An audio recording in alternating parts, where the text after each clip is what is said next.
بسم اللہ الرحمن الرحیم الحمد للہ رب العالمین والصلاة والسلام علی سید الانبیاء والمرسلین محمد وآلہ وصحبہ اجمعین اما بعد۔ مصنف رحمۃ اللہ تعالی علیہ آگے بتا رہے تھے کہ اللہ جل جلالہ و امن والوں کی محبت، حضور اکرم صلی اللہ علیہ وسلم کی محبت اپنے دل میں پیدا کرنی چاہیے، اور یہ محبت پیدا ہوتی ہے اللہ تبارک و تعالیٰ کے اوپر ایمان لانے کے بعد اعمال خیر کرنے سے اور گناہ وغیرہ سے بچنے سے۔ اب اس باب میں یہ بتا رہے ہیں کہ من کرہ یعود فی الکفر، ایک آدمی ہے وہ پیدا ہوا اور پیدا ہونے کے بعد اس نے کفر و شرک کے کام کیے، پھر اللہ تبارک و تعالیٰ نے اس کو ہدایت دی، اور ہدایت دینے کے بعد وہ ایمان لے آیا۔ جیسے صحابہ کرام رضوان اللہ تعالیٰ علیہ مجمعین پہلے زمانے جاہلیت میں کفر کے طرف متوجہ تھے، کفر و شرک کیا کرتے تھے۔ حضور اکرم صلی اللہ علیہ وسلم کی تشریف لاوری کے بعد حضور اکرم صلی اللہ علیہ وسلم پر وہ ایمان لے آئے، اور پھر اس کے بعد ان کے دلوں نے ایمان کی مٹھاس کو اور ایمان کی لذت کو اور ایمان کی نورانیت کو چکھا۔ تو اس صورت میں تو ان کے لیے ہوگا کہ جو آدمی پہلے کفر میں مبتلا تھا پھر وہ مسلمان ہو گیا، تو اب مسلمان ہونے کے بعد پھر پرانی حالت کی طرف متوجہ ہونا، پھر پرانی حالت کی طرف جانا، اس کو بہت ہی زیادہ ناگوار اور بہت ہی زیادہ خراب محسوس ہونا چاہیے۔ ہم لوگ الحمدللہ اللہ تبارک و تعالیٰ کے فضل و کرم سے پیدائشی طور پر بھی ایمان ہی کے اوپر پیدا ہوئے اور ایمان ہی کی حالت میں رہے، اور آخر تک ایمان ہی کی حالت میں ہے، اور اللہ تبارک و تعالیٰ مرتے دم تک ایمان کی حالت پر ہی ہمیں رکھیں، آمین۔ تو ہمارے لیے صورت میں مطلب یہ ہوگا کہ اگر کوئی آدمی مسلمان ہے اور پھر اسلام کے ساتھ وہ ایسا اس کو رنگ جانا چاہیے، اسلام کے ساتھ اس کو ایسا مصروف اور مشغول ہو جانا چاہیے کہ بس اس کو عبادت میں مزہ آ رہا ہے، اللہ تبارک و تعالیٰ کی اطاعت میں مزہ آ رہا ہے، اور اس حالت کو چھوڑ کر دوسری حالت کی طرف جانا، یعنی کفر کی طرف جانا، کفر کی چیزوں کی طرف جانا اس کو ناپسند ہو، اور ایسا ہی محسوس ہو جیسے آگ سے نکلنے کے بعد دوبارہ آگ میں داخل ہونا اس کو ناپسند ہوتا ہے۔ اسی طریقے سے اللہ تبارک و تعالیٰ نے ایمان سے نوازا ہے، تو پھر اس صورت میں اب بے ایمانی کی جو بھی چیزیں ہوں گی، بے ایمانی کے جو بھی کام ہوں گے، یا کفر و شرک کی طرف جانے کا خیال یا رجحان وغیرہ بھی نہیں ہوگا۔ تو یہ ایمان کی علامات میں سے ہے، یہ ایمان کی نشانیوں میں سے ہے۔ اس کو امام بخاری رحمۃ اللہ تعالیٰ علیہ اس باب میں بیان فرما رہے ہیں۔ من کرہ یعود فی الکفر کما یکرہ ان یلقی فی النار من الایمان، سے بتائی کہ حضرت قتادہ رضی اللہ تعالیٰ عنہ حضرت انس رضی اللہ تعالیٰ عنہ سے روایت کرتے ہیں کہ نبی صلی اللہ علیہ وسلم نے فرمایا، ثلاث من کن فیہ، تین عادتیں ہیں، تین چیزیں ہیں کہ اگر کسی آدمی نے اپنے اندر ان تین چیزوں کو پیدا کر لیا، اپنے اندر ان تین چیزوں کو شامل کر لیا، یا ان تین اخلاق سے وہ متزین ہو گیا، تین اخلاق سے وہ موصوف ہو گیا، وجد حلاوت الایمان، ایمان کی مٹھاس کو وہ محسوس کرے گا اور ایمان کی مٹھاس کو وہ پائے گا۔ جس طریقے سے آدمی گنے کا رس پیتا ہے یا کوئی میٹھی چیز کھاتا ہے تو اس کی وجہ سے گلے میں مٹھاس محسوس ہوتی ہے، کوئی نمکین چیز کھاتا ہے تو نمکین کا احساس اس کے گلے میں ہوتا ہے، یا اس طریقے سے کوئی تیکھی یا مرچ والی چیز کھاتا ہے تو اس کے گلے میں تیخاس اور گلے میں اس کا احساس ہوتا ہے۔ تو جو چیز میٹھی یا کڑوی یا اس طریقے سے چیز کھانے سے جو احساس ہوتا ہے وہ ایک حصی چیز کے کھانے سے ہوتا ہے۔ اب یہاں پر حدیث کا مطلب تو یہ بتایا گیا کہ جس آدمی میں یہ تین چیزیں ہوگی تو اس تین چیزوں کی وجہ سے اس کو جیسے مرچی سے تیکھاس اور اسی طریقے سے میٹھی چیز سے مٹھاس کا احساس ہوتا ہے، اس طریقے سے اس کو ایمان کا احساس ہوگا اور ایمان کی لذت اس کو محسوس ہوگی۔ اب سوال یہ پیدا ہوتا ہے کہ مرچ یا کیا میٹھی چیز کھانے کی وجہ سے تو وہ اس چیز کو کھایا، وہ حصی چیز موجود تھی، اس کو کھانے کی وجہ سے اس کا احساس ہوا، لیکن ایمان تو محسوس چیز نہیں ہے۔ پھر اس صورت میں اس کے ایمان کی وجہ سے حلاوت الایمان، ایمان کی مٹھاس، ایمان کی لذت، ایمان کا چسکا کیسے محسوس ہوگا؟ تو اس کا جواب یہ ہے کہ ایمان کی لذت محسوس ہونے کا مطلب یہ ہے کہ جب آدمی، اگر یہ چیزیں اس کے دل میں ہوگی، ایمان اس کے دل میں ہوگا، تو جب وہ نیک کام کرے گا تو نیک کام کرنے کی وجہ سے اس کو ایک قسم کی مسرت محسوس ہوگی، اس کا دل خوش ہوگا اور اس کو بہت ہی زیادہ اچھا محسوس ہوگا۔ یہ مطلب ہے حلاوت الایمان کا، کہ نیکی کرنے کی وجہ سے اس کے دل میں ایک قسم کی مسرت اور خوشی اور کشادگی محسوس ہوگی، اور اگر گناہ کرے گا تو گناہ کرنے کی وجہ سے اس کے دل میں رنج، غم اور ضیق اور تنگی وغیرہ پیدا ہوگی۔ یہ مطلب ہے کہ اس کو حلاوت، یعنی کہنے کا مقصد یہ ہے کہ حلاوت سے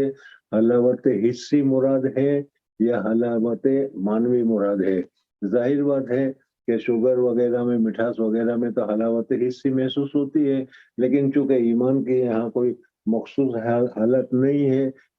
جسم نہیں ہے، اس وجہ سے یہاں پر جس طریقے سے شوگر سے مٹھاس محسوس ہوتی ہے، اس طریقے سے یہاں پر مٹھاس کا محسوس ہونا ممکن نہیں ہے۔ اس وجہ سے کہا کہ حلاوت سے حلاوت حکمی یا کیا ہے، حلاوت کا جو اصل چیز ہے، لذت کا محسوس ہونا، مسرت کا محسوس ہونا، تو وہ محسوس ہونا یہ اس کی لذت ہے۔ لیکن صوفیہ فرماتے ہیں کہ یہاں پر حلاوت سے حلاوت حصی مراد ہے۔ جس طریقے سے میٹھی چیز کے کھانے سے قلب میں، دل پر، گلے میں ایک قسم کی مٹھاس محسوس ہوتی ہے، اس طریقے سے یہ تین چیزیں اگر آدمی اپنے اندر پیدا کر لیتا ہے تو اس پیدا کرنے کی وجہ سے جس طریقے سے مٹھاس کی ایک محسوس حلاوت اور ایک مخصوص کیفیت محسوس ہوتی ہے، اسی طریقے سے کیا ہے، ایمان کی بھی جو اصل لذت ہے، وہ صلاحیت ہے، وہ اس کو محسوس ہوگی۔ تو صوفیہ کہتے ہیں یہ حلاوت سے حلاوت حقیقی مراد ہے، اور علماء فرماتے ہیں کہ یہ حلاوت سے حلاوت حکمی مراد ہے۔ وجدہ حلاوت الایمان من کان اللہ ورسولہ احب الیہ مما سواہما۔ اب اس چیز میں جو تین چیزیں بتائی، تو ان تین چیزوں میں سے پہلی چیز یہ ہے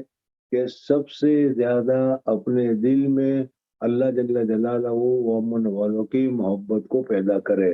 سب سے زیادہ اپنے دل میں حضور اکرم صلی اللہ علیہ وسلم کی محبت کو پیدا کرے۔ جس کے دل میں اللہ تبارک و تعالیٰ کی محبت سب سے زیادہ ہوگی، جتنی اللہ رسول پاک صلی اللہ علیہ وسلم کی محبت زیادہ ہوگی، تو اس صورت میں اس کا ایمان اتنا ہی زیادہ مضبوط ہوگا، اتنا ایمان اس کا اتنا ہی زیادہ کامل ہوگا، اور اس کی وجہ سے اس کے دل میں کیا ہے، ایمان کی وجہ سے جب وہ اتنا ہو جائے گا تو پھر اس ایمان کی حلاوت، ایمان کی چاشنی اور ایمان کی لذت کو وہ محسوس کرے گا۔ اللہ تبارک و تعالیٰ کے محبت کو پیدا کرنے کے لیے سب سے پہلا کام تو یہ ہے کہ اللہ تبارک و تعالیٰ پر ایمان لائے، اس لیے کہ بغیر ایمان کے کوئی کام معتبر نہیں ہے۔ تو ایمان لانے کے بعد وہ آدمی اللہ تبارک و تعالیٰ کے ساتھ محبت کرنے والا ہو جاتا ہے، اور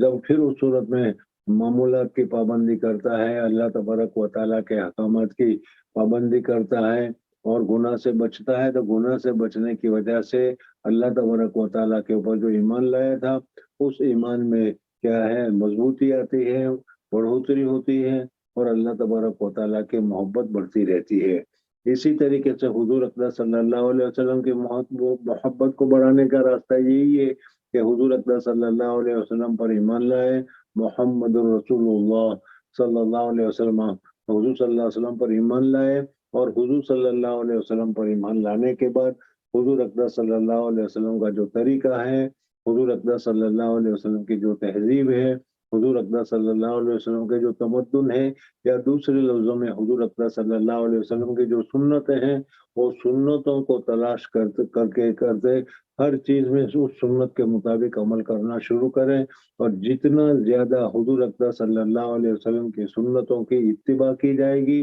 اتنا حضور اقدس صلی اللہ علیہ وسلم سے قرب اور حضور اقدس صلی اللہ علیہ وسلم کی محبت بڑھے گی۔ جتنا زیادہ حضور اقدس صلی اللہ علیہ وسلم پر درود پڑھا جائے گا، اتنا حضور اقدس صلی اللہ علیہ وسلم کی محبت بڑھے گی۔ بہرحال پہلی چیز یہ بتائی کہ آدمی اپنے دل میں سب سے زیادہ محبت اللہ تبارک و تعالیٰ کی، سب سے زیادہ محبت حضور اقدس صلی اللہ علیہ وسلم کے اپنے دل میں پیدا کریں۔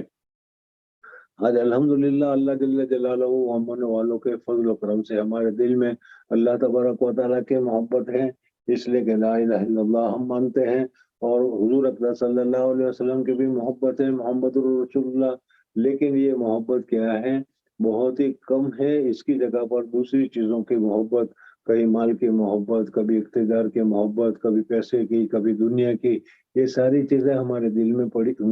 گندگیاں ہمارے دل میں پڑی ہوئی ہے۔ اس وجہ سے حضور اقدس صلی اللہ علیہ وسلم کی اور اللہ تبارک و تعالیٰ کے محبت غالب نہیں ہے۔ بہرحال تمام باطل محبتوں کو نکال کر سب سے زیادہ اللہ اور اس کے رسول کی محبت کو پیدا کرنا چاہیے تھا۔ من کان اللہ و رسولہ احب الیہ مما سواہما۔ دوسری علامت یہ بتائی، ومن احب عبدا لا يحبه الا للہ۔ آج ہم لوگ دوسروں کے ساتھ دوستی بھی رکھتے ہیں، تعلق بھی رکھتے ہیں، لیکن اس دوستی اور تعلق رکھنے کا جو مقصد ہے ہمارا دنیاوی مفاد ہوتا ہے، چائے مل جائے، کھانا مل جائے، عزت مل جائے، پیسے مل جائے، بہرحال کوئی اونچا عہدہ مل جائے۔ اس وجہ سے جہاں سے یہ چیزیں ہمیں ملتی ہے اس آدمی کے ساتھ ہم محبت کرتے ہیں۔ اس حدیث میں یہ بتایا گیا کہ اللہ تبارک و تعالیٰ کی مخلوق کے ساتھ بھی جس طریقے سے اللہ تبارک و تعالیٰ کے ساتھ محبت ہے، اللہ تبارک و تعالیٰ کے محبت سب سے بڑی ہوئی ہے، حضور اقدس صلی اللہ علیہ وسلم کی محبت سب سے بڑی ہوئی ہے، اسی طریقے سے اللہ تبارک و تعالیٰ کی مخلوق جو ہے،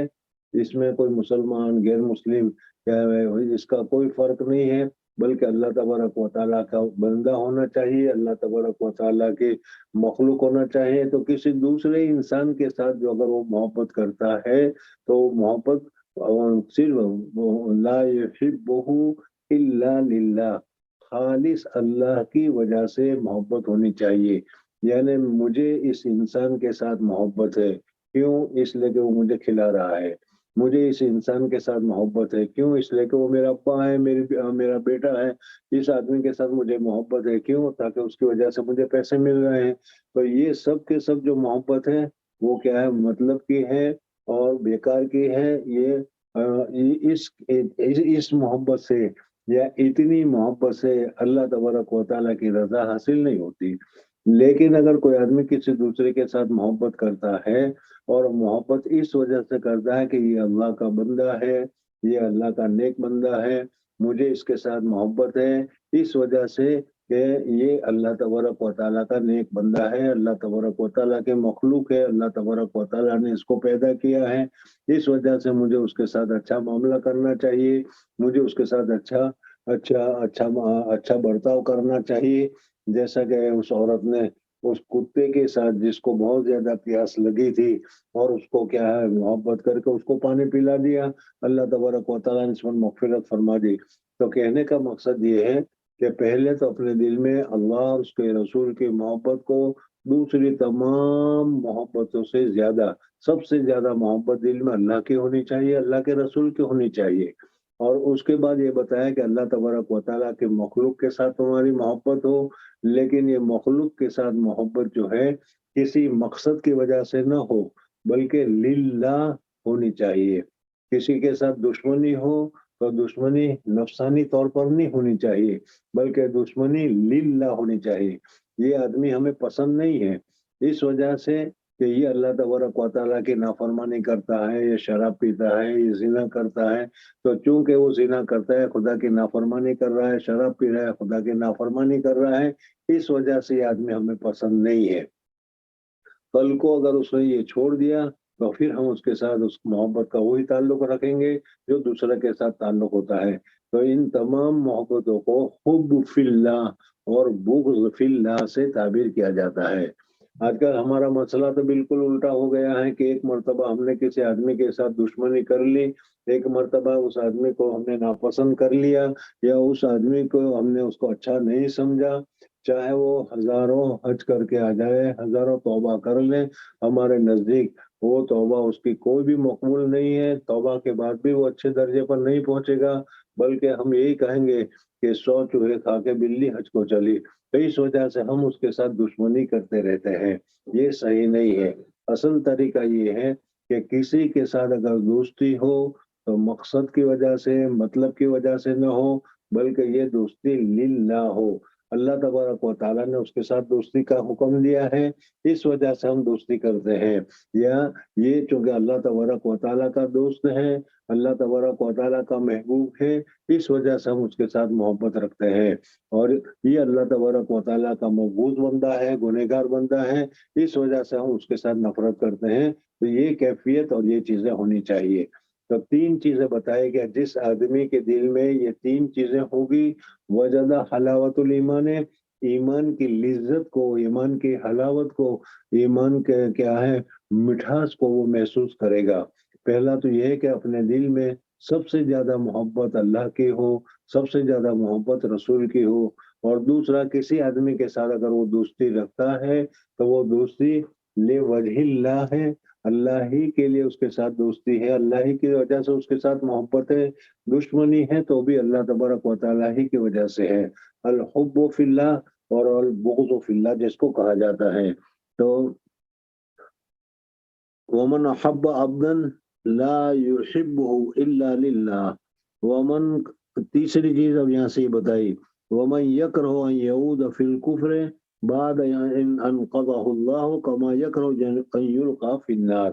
اللہ جل جلالہ نے گمراہی سے، اللہ جل جلالہ نے کفر و شرک سے، اللہ جل جلالہ نے ضلالت سے نکالا، اور اب کیا ہے عفت اور پاک دامانی کی زندگی نصیب فرمائی۔ اللہ تبارک و تعالیٰ نے وحدانیت کی اور توحید کی زندگی نصیب فرمائی، اور یہ زندگی اس کو عمل کرتے ہوئے بہت اچھا لگا اس کو، تو اب پھر پرانی حالت کے اوپر لوٹ جانا اس کو ناپسند۔ میں نے ابھی بتایا تھا کہ جو لوگ پہلے کافر تھے، اللہ تبارک و تعالیٰ نے کفر سے اس کو نکالا اور ایمان کی طرف آ گئے، وہ اب مسلمان ہوئے ہوں، تو اب مسلمان ہونے کے بعد پھر کفر کی طرف جانا اس کو ناپسند ہو، کفر کی طرف جانا اس کو پسند نہ ہو۔ اور ہم لوگ جو ہیں اللہ جل جلالہ ومن والہ نے محض اپنے فضل و کرم سے پیدائشی طور پر ہم کو مسلمان بنایا ہے، ایمان کے ساتھ اللہ تبارک و تعالیٰ نے پیدا کیا ہے، اور ایمانی کے ساتھ ہم زندگی گزار رہے ہیں۔ تو ہمارے لیے اس ایمان کی زندگی کو چھوڑ کر دوسری کیا ہے کفران شرکیہ وغیرہ چیزوں کی طرف ہمیں رغبت نہیں ہونی چاہیے، اور وہ پسند نہیں ہونی چاہیے۔ تو اگر یہ 3 چیزیں اگر ہمارے اندر ہوگی تو وجدہ حلاوت الایمان ہے۔ ومن یکرہ ان یعود فی الکفر، بعد اس کے نکالا ہے اس کو اللہ تبارک و تعالیٰ نے جیسا کہ ناپسند کرتا ہے کہ وہ ڈالا جائے آگ میں۔ جی باب تفاضل اهل الايمان في الاعمال. حدثنا اسماعيل قال حدثني مالك عن عمرو بن يحيى المازني عن ابيه عن ابي سعيد الخدري رضي الله تعالى عنه عن النبي صلى الله عليه وسلم قال: يدخل اهل الجنه الجنه واهل النار النار، ثم يقول الله: اخرجوا من كان في قلبه مثقال حبه من خردل من الايمان، فيخرجون منها قد اسودوا، فيلقون في نار الحياه أو الحياة. شك مالك: فينبتون كما تنبت الحبة في جانب السيل، ألم تر أنها تخرج صفراء ملتوية؟ قال وهيب: حدثنا عمرو على حياة، وقال خردل من خير۔ مصنف رحمۃ اللہ تعالیٰ علیہ نے یہ ترجمۃ الباب میں بتایا کہ ایمان والوں میں بھی تفاضل ہوتا ہے، کمی بیشی ہوتی ہے، بعض زیادہ پرہیزگار ہے، بعض کم ہے، بعض میں کیا ہے تقوی زیادہ ہوتا ہے، بعض میں اللہ تبارک و تعالیٰ کا تعلق زیادہ ہوتا ہے، اور بعض میں کم ہوتا ہے۔ تو اس طریقے سے امام بخاری رحمۃ اللہ علیہ مختلف طریقے سے ایمان اور ایمان میں کمی بیشی اور ایمان کی وجہ سے کمی بیشی، درجات کے اعتبار سے کمی بیشی وغیرہ کو مختلف طریقے سے مختلف دلیل کے ذریعے سے اس چیز کو ثابت کر رہے ہیں، اور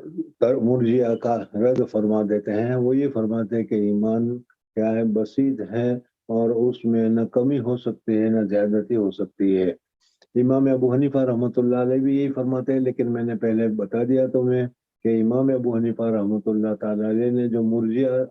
نے کہا، بے نہیں، امام صاحب رحمۃ اللہ علیہ کا مسلک مرجئہ والا مسلک نہیں ہے۔ ان کے نزدیک تو ایمان سے کوئی فائدہ عمل کے ذریعے سے کوئی فائدہ ہوتا ہے نہیں، عمل کی ضرورت ہی نہیں ہے۔ اور امام ابو حنیفہ رحمۃ اللہ علیہ فرماتے ہیں کہ ایمان بسیط ہے، جس کو میں نے منجی سے تعبیر کیا تھا کہ ایسا ایمان کہ جو نجات دینے والا ہو، کامل ایمان جس کو کہا جاتا ہے، اس میں کمی بیشی نہیں ہوتی، وہ پورا کا پورا ہونا ضروری ہے۔ لیکن اس کے ساتھ ساتھ اعمال کے ذریعے سے اس میں ترقی ہو سکتی ہے، عمل کے ذریعے سے اس میں تزئین ہو سکتا ہے، عمل کے ذریعے سے اس میں خوشبو اور خوبصورتی آ سکتی ہے۔ یہ امام ابو حنیفہ رحمۃ اللہ علیہ فرماتے ہیں، اور یہی امام ابو حنیفہ رحمۃ اللہ تعالی علیہ کے ساتھ ساتھ اہل سنت والجماعت کا، چاہے تو وہ محدثین ہو چاہے تو وہ فقہا ہو، سب کا یہی مذہب ہے۔ اس وجہ سے خود امام بخاری رحمۃ اللہ تعالی علیہ وغیرہ کے یہاں پر بھی جو کمی بیشی جو کہتے ہیں تو اس کمی بیشی سے تزئین مراد ہے، زینت مراد ہے، کمال مراد ہے، کہ جتنا آدمی نیک کام زیادہ کرتا رہے گا اس کے ایمان میں مضبوطی آتی رہے گی، اس کے ایمان میں زیادتی آتی رہے گی۔ تو مصنف رحمۃ اللہ تعالی علیہ نے اس ترجمۃ الواب میں فرمایا کہ دیکھو، بعض آدمی جو ہوتے ہیں عمل کے اعتبار سے، محبت کے اعتبار سے، ایمان کے اعتبار سے اس کے ایمان میں کمی بیشی ہوتی رہتی ہے، بعض کا درجہ بڑا ہوتا ہے، بعض کا درجہ کم ہوتا ہے، اور یہ درجہ کا کم ہونا یا درجہ کا بڑا ہونا یہ اعمال کی وجہ سے ہے۔ جو آدمی اچھے عمل زیادہ کرے گا اس کا درجہ بڑا ہوگا، اور جو آدمی اچھے عمل کم کرے گا اس کا درجہ کم ہوگا۔ مصنف فرمایا کہ تفاضل اہل الایمان فی الاعمال،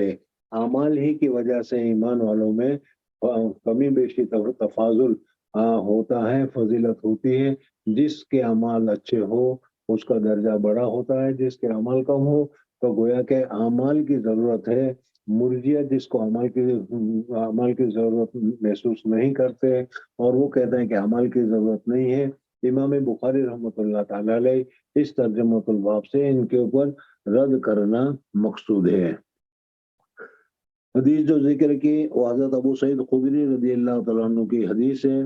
کہ حضور اقدس صلی اللہ علیہ حضرت ابو سعید خدری رضی اللہ تعالیٰ عنہ فرماتے ہیں کہ اللہ تبارک و تعالیٰ حساب کتاب کے مجلس ختم ہو جائے گی، اور پھر حساب کتاب کے مجلس کے ختم ہو جانے کے بعد جو جنتی ہے وہ جنت میں چلے جائیں گے۔ سب سے پہلے جنت میں داخل ہوں گے حضور اقدس صلی اللہ علیہ وسلم، اور پھر حضور اقدس صلی اللہ علیہ وسلم کے ساتھ حضور اقدس صلی اللہ علیہ وسلم کے امتی، پھر اس کے بعد دوسرے انبیاء، اور اس کے بعد ان کے امتی وغیرہ داخل ہوں گے۔ بہرحال جنتی جنت میں پہنچ جائیں گے اور جہنمی جہنم میں پہنچ جائیں گے، اور پھر ایک مدت تک گنہگار جو ہوں گے وہ بھی جہنم میں ہوں گے۔ کافر لوگ جو یہاں ہم لوگوں کو تکلیف پہنچاتے ہیں اور ہم لوگوں کو ناپسند کرتے ہیں، اسی طریقے سے جہنم میں عاصی، گنہگار، فاسق، فاجر اور کیا کافر، مشرک وغیرہ بھی جہنم میں ہوں گے، اور جن کے گناہ ابھی تک معاف نہیں ہوئے ہیں وہ گنہگار بھی جہنم میں داخل ہوں گے۔ اور